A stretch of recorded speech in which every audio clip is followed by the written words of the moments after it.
Okay, 10 minutes ago. So here we have a video. This is a game I played yesterday or today, very recently, that I want to use to accompany the Principles of Attack and Defense article that has recently appeared on the blog. So what we're talking about in this video is how, when we're playing Go, attacking and defending weak enemy groups and weak enemy stones is the way that we build territory with Sente. Some of my students, some of the double-digit Qs, have been saying that they're defending territory, but their territory keeps getting invaded, or they end up with territory in the corners and on the sides, and their opponent takes the centre. And I just want to try and shift their thinking. Say, let's not think about territory in that way. We don't have your and my territory in Go right until the very end of the game, but let's think about Go as a game of attacking and defending weak stones. That's the way I want you to start thinking about it. So let's jump into it and let's take a look at this game. In this game I was black against a white opponent, and we started out, as I often do, playing upper right corner with a view of playing a right hand sided high Chinese opening. That's my current favourite opening. So white played the lower left 4-4. I played the straight down on the Q line, the 3-4 in the lower right corner, with a view of then aiming at Q9 and making the high Chinese. And my opponent took a 3-4 C16 in the upper left. So here's the high Chinese. The reason I like to play the high Chinese is that this opening kind of invites your opponent to come in. They get a little bit worried that so early in the game you've established such a big moyo, and so they tend to come in close, and that then gives me the opportunity to attack. And that plays into this strategy, this principle that I'm working with at the moment, is that Go is about a game of attacking and defending weak groups, and that if you do that efficiently, if you do that well, then the territory will emerge around those attacks. You can't just do it randomly. You can't just go in and bully stones for the sake of it. You have to know where your territory is going to come from as a result of that attack, but it's the attack that's vital. So white makes a moyo, a large extension on the upper right left corner. What white's really wanting to do now with that shape is to extend somewhere down on the left side. I would expect white to want to play somewhere in this kind of space next, which is why I play this move here, to disrupt that, to prevent that opponent. And you might rightly say, well, haven't you just created a weak stone? Isn't white going to pincer that? And yes, I think white will pincer that stone, but this isn't just a random position. There is a Joseki that follows from this. There is an attachment move that I'm familiar with and I'm used to playing. So white indeed pincers that stone. White's also following the principle here of, if your opponent plays a weak stone, attack it. And while attacking, make territory. And white is expecting here that white will make some territory in this area or some territory in this area by squeezing this black stone and forcing it out and making territory on both sides. That's the aim. That's white's intention with that move. So here I play the attachment on top. White's original extension from C16 to F16 was a little bit wide, and so it gives me a little bit of maneuver space there.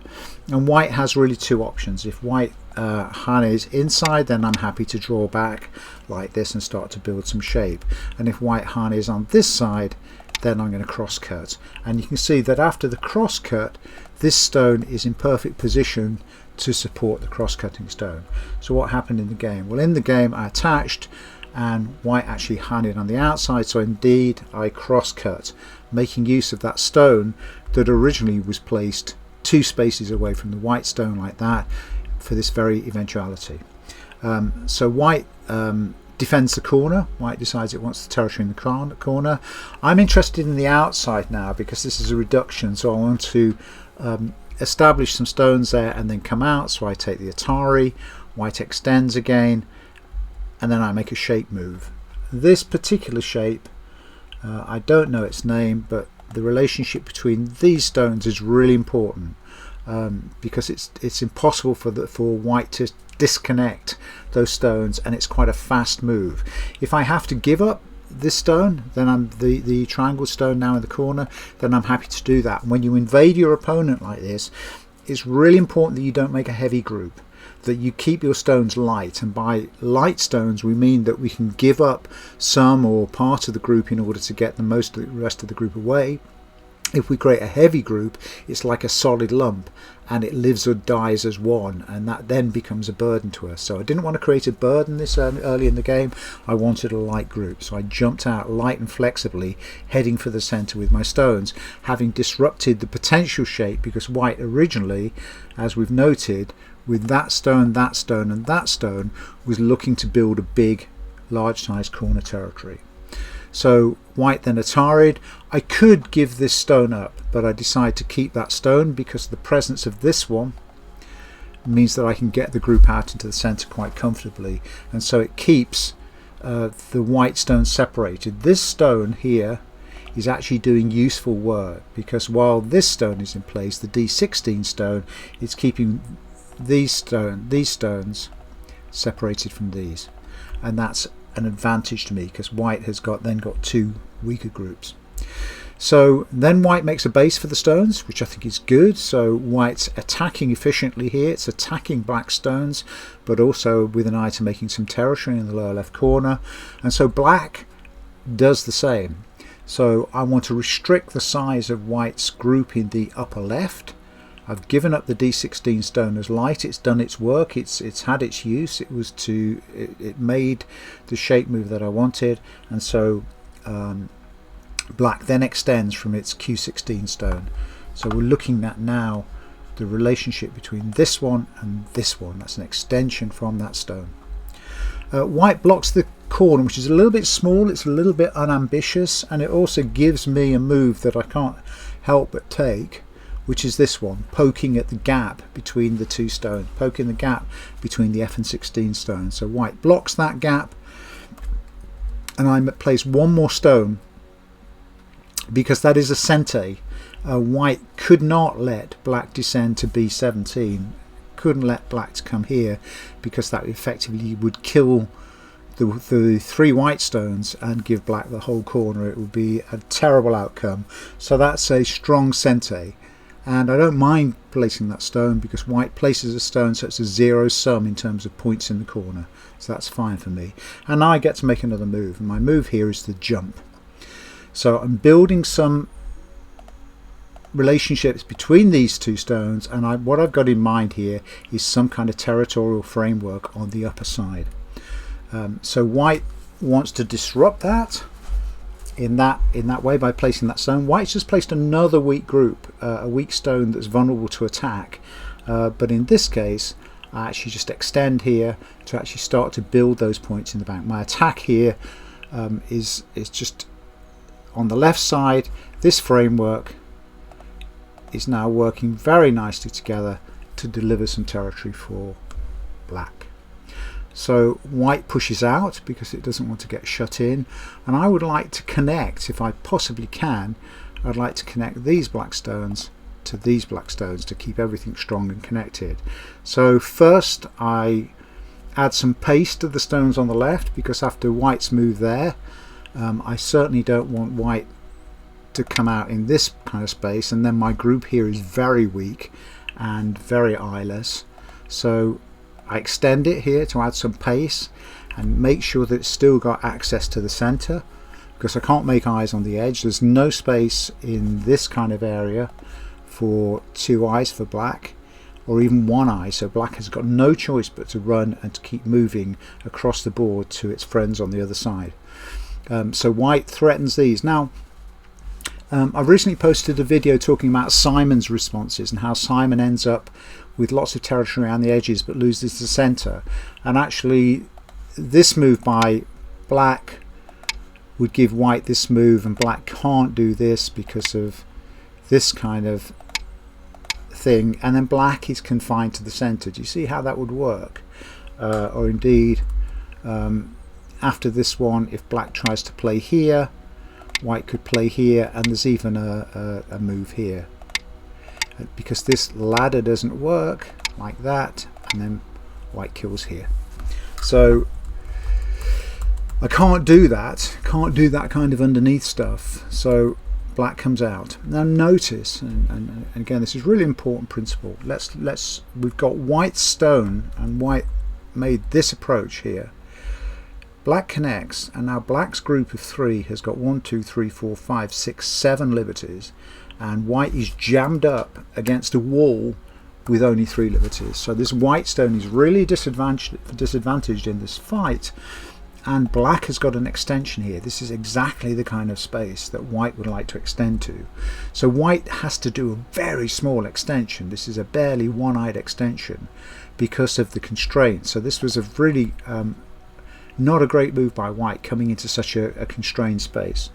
I don't want white to get underneath and try linking down, so I block that way.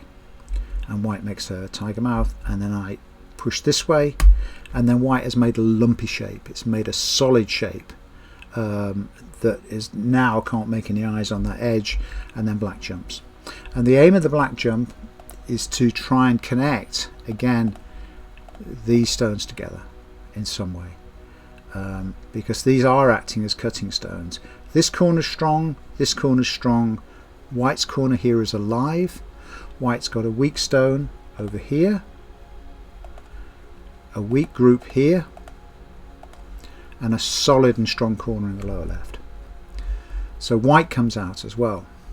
Great move by white.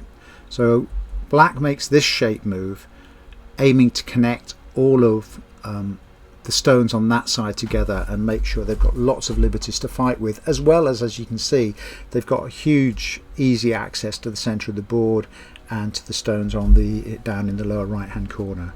So white pushes and black blocks, and then white cuts. Now the cut here means that white's created another white weak group, and this is where the attack develops in this way that how do we play Go? We attack weak stones, and in attacking weak stones we make territory. That's what this video is all about. So black connects here, so now we can see that white stone is not only quite isolated with 2 liberties, but it's also instrumental. If it dies, then all of black stones are connected. If it lives, it keeps the 2 black groups, this black group here, that black group, and this black group here is separated. So white has created a vital stone, a cutting stone, that his whole strategy for the game depends on these stones living. So white comes out that way, adding liberties, and black starts to jump fast. So what I've got in mind here is black is enveloping those 2 stones big time. Meanwhile, I'm also thinking that I can, if I pursue these stones and they run, then these stones are also in danger from this group moving. So it's what we call a double attack. Black's coming out between, and white's got to manage 2 groups, one on either side. It's not quite as I'd like it to be, slightly sharper than this one, because actually this black group is also a bit weak.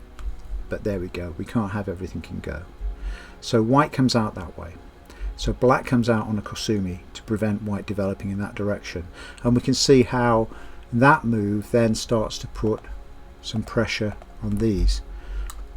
So white develops that group to try and keep that group moving, and black comes out again with another Kosumi to keep ahead of these 2 groups, so that white is now thinking about this as a group, and white also has this group. So white's got these relatively 2 weak groups. When we've got stones in the corner, we don't worry too much about them, because one of the things about playing into the corner is that we've got 2 walls. So you might say, well, isn't black weak here? But when we've got these 2 walls around us, our backs and the sides are covered, and so we're much stronger than a stone like white stone here that has only got a wall behind it, but can be attacked from this direction and this direction, and indeed this direction. Bad arrow there, that's a better arrow. I hope we can see that. Black stone is stronger because it's in the corner and it's got 2 walls behind it. Okay, so what happens next in the game? So now white moves here. Notice how white is having to alternate moves. White's having to make one move on one side and then one move on the other. Black is also having to do the same thing. So black now has to strengthen this against this white cutting through here by making a bamboo joint, and white comes out in this direction. Now black would like to move out on the right again, but can't risk white playing something in this kind of area and cutting off these stones. So black plays here, makes this jump, and the jump not only threatens to keep coming in this direction, but actually puts this stone under attack. So black's threatening to attack that stone and incorporate it, kill it, and in doing so make a space, make two eyes on the edge. So white defends that territory. It's on the third line, so there's 2, 4, 6, 8, 10, 12 points of territory there. So white's making some territory and putting increasing pressure on black. But black changes direction again, and black comes out on the right hand side, which is putting further pressure on the white group in the center, and also developing against the white group on the top side over to the right side. So white nudges at black, and black makes a 3-stone wall. Now, as a black player, I was quite comfortable with this, because now we're seeing another relationship develop, which is this relationship between this 3-stone wall and this single stone here, the stone that I played right at the start for the High Chinese. And the reason I like the High Chinese is because it has this access, this opening to the center. So I'm now pretty comfortable with the relationships there. I'm pretty comfortable with the relationships here, and I'm seeing pressure build against this white group here that has no eyes. So white comes out quite rightly in that direction to make sure that black can't cut through that space and separate white into two groups on that side, and black nudges here. And there are a couple of things that black's got in mind here, is that if white does something like comes up like this, then black will make territory in the corner. So white did this move because white didn't want, if white had done something like, I don't know, this, then this black move becomes very difficult for white, because that's the cutting move, and black still got that corner that could slice white into two. So when white played this move, that was to prevent that happening, to prevent black sliding through. So black pushes once, white blocks, black descends, and then white comes out again. So now that's putting pressure back, and this is, you know, it was a great fun game. This is putting pressure back on this group here. It's got lots of liberties. Look at all the liberties that this has got to fight with compared to the white group that's inside, but it's still putting pressure. So black moves again to get ahead, to keep moving ahead of these white stones on the inside like this. And so white comes out again to get ahead of black, and now black's attention has got to move to the group on the left. Black's now got to look to this group because white's threatening to attack this again. So black makes a shape move, threatening to cut through white's shape. So white blocks, and then black makes another shape move. That Kosumi, keeping the shape open and flexible. That's the aim here. And so white jumps again. And so black jumps again on the inside. And then white comes out and makes a shape move.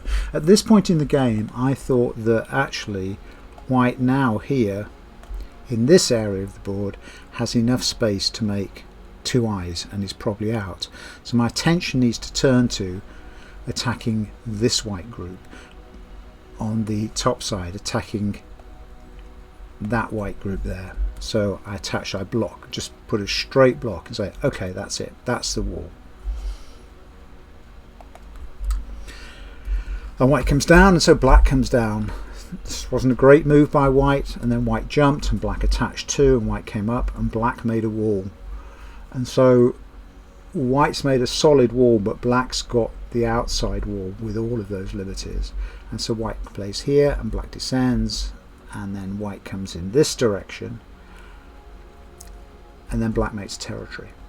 So black has been attacking two groups here. Black has been attacking this group here and this group here, and the aim for black was also to attack both of those white groups. And if we count the stones, we can see in the center there's 1, 2, 3, 4, 5, 6, 7, 8, 9, 10, 11. There are 11 stones there that have contributed no territory to white, and in the upper right there's 1, 2, 3, 4, 5, 6, 7, 8, 9, 10, 11, 12, 13, 14, 15 stones that again have contributed no territory. We're talking 2 or 3 points maximum, whereas black's move here has suddenly put into the bank 1, 2, 3, 1, 1, 2, 3, 4, 5, 6, 7, 8, 25 or 30 points have gone into the bank there, and the top right hand corner is also looking of a similar size. So white comes down to make eye shape, and black comes down to make points. White comes down again to make eye shape and make sure that those stones can live, and black comes down and makes points. And now we can see that this corner is 1, 2, 3, 4, 5, 6 by 1, 2, 3, 4, 5. That is a 30-point corner that black has got. Meanwhile, white stones here at best have got 5 points for twice as many stones almost as black has played. White now starts the attack on black's group here to try and kill or seriously damage this group here and build territory underneath.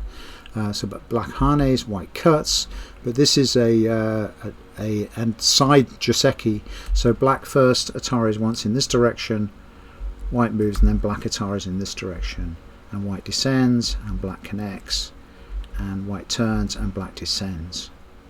And so black is now out untouched. So this white group again in the center, we're keeping an eye on both of these.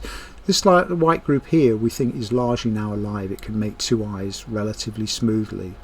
But it's the center group that's now under attack. Although the black group to its left, although it has huge eye potential, hasn't got the eyes yet. So now white starts an attack to take out or to squeeze that black shape. First there, then there, black connects, then here, and black connects to make sure or to reduce black's ability to make eyes in that area of the board, and then plays here. This was a wrong move by white. It was over ambitious and it just doesn't work, and I'll show you why. Because black can attach here, and then white presses down, and then black comes under and white Ataris, but black comes up and gets an Atari. White connects, and then black jumps down onto that stone. White descends, black turns, white extends, and then black takes the 2 stones on the inside. White Ataris, so black takes, and then white throws in to destroy any eye potential of that shape. So that's an Atari by white, so black takes, and then white plays K5, of course that shape has to close. So white plays here.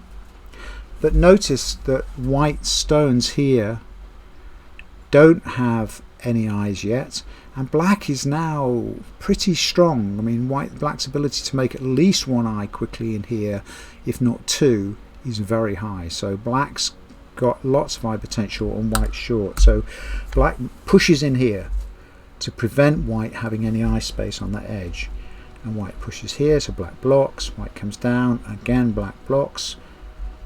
White plays here, black harnes. White plays here, which is an Atari that would give white an eye, so black must connect. White plays here. Black plays here, and that's the reason for this. This is what we call a shoulder, so that means that that stone and that stone mean that that space can never become an eye. It's killing the eye at M5. That's the reason for that move. White Ataris that move, and black connects it, and then white plays here, and black has to simply play here. And now white is dying because all of the black stones on the board are now connected. Black's alive in the upper right corner with 30 points, as we've noted. Black's alive in the lower right corner with another 30 points, and all of these black stones, because of the death of this white stone on N2, are now connected and alive. So white's in serious trouble at this point. So white plays here to try and connect through, to try and connect the 2 groups, but black simply blocks, and then white plays here. There were 2 routes for black here that could have taken. In the game, black simply Atari'd that stone, but the other alternative for black would be to push here, and if white plays here, black plays here, and that makes, as we can see, this is what's called it's one of the dead shapes. It's the bulky 5 or 1-arm box, whichever you want to call it. That's a dead shape so long as black plays the 3 stone at 06. Then that kills that, and that means that white only has 1 eye. What happened in the game was that black ataried there, white tried to push through, black blocked, white cut, black connected. Because these 3 stones are in Atari, without if white connects here, then black will simply jump on the 1 stone. So everything's connected for black. There's no problem here. So white comes here, and black takes the stone, and white makes an eye. White has now got 1 eye in this area of the board. Black takes the stones here, and then white pushes back. But again, because of the presence of the shoulder stones, that's a false eye, and that can never become a real eye. Black pushes down, and white tries to push out, and black blocks, and white plays here. And again, white has the potential immediately, if white plays here, that move there, white would get a second eye. So black pushes in to take away that eye, and white plays here. But notice white can't cut at F9. It's not a possible cut. So black wedges in. Again, we're seeing the same Tetsuji here, is that these shoulder wedges means that this point here can never become an eye. So white plays there, and black simply connects. And white realizes, of course, that if white plays here, black plays there and the eye disappears. If white plays here, black throws in like that, and again the eye disappears, because eventually white will have to fill that in order to connect its stones. And at that point, I believe white resigned. What was going on in that game, and I hope you followed my story and my narrative of that, is that black focused on attacking white's weak stones, and out of those attacks territory emerged, and the game was largely one of this black group here that came out here pushing and threatening this white group here and this white group here. And although this black group, the black group on the left, if we look at this black group here, was also involved in the fight, so we had this triple running fight. White in the bulk of the fight, white was managing 2 groups. It was managing the upper group and the center group, whereas black was only managing 1 group. And as you can only play 1 stone at a time in a game of Go, it was always going to end badly for white. But there was a touch and go movement. Black had to pay some serious attention to this left hand group, the group here that flows out of C15-14, in order to make sure that it was secure and could make eyes. But actually, after the connection on the bottom down here, it was seriously game over for white. And even though white may not have died, the white group in the center may have made 2 eyes and lived. The vital thing to understand from this game is that actually black's territory was 30 points here and another 30 points here, and that was the game. Okay, I hope that makes sense. I hope that makes sense in terms of my idea of the principles of attack and defense, and how territory is something that emerges from attacking and defending weak groups in Go. We do need territory, we do need points in the bank in order to win games of Go, but if we focus solely on the points, we will lose the plot in terms of the flow and direction of play of the game. Okay, thanks for watching, guys. If you like the way I teach, if you like the way I explain the game, then please give me a thumbs up, give me a like, and by all means subscribe. We'd be happy to have you part of this journey that we're all on together called 10 Minutes to Go. Thanks for that. See you soon, guys. Bye for now.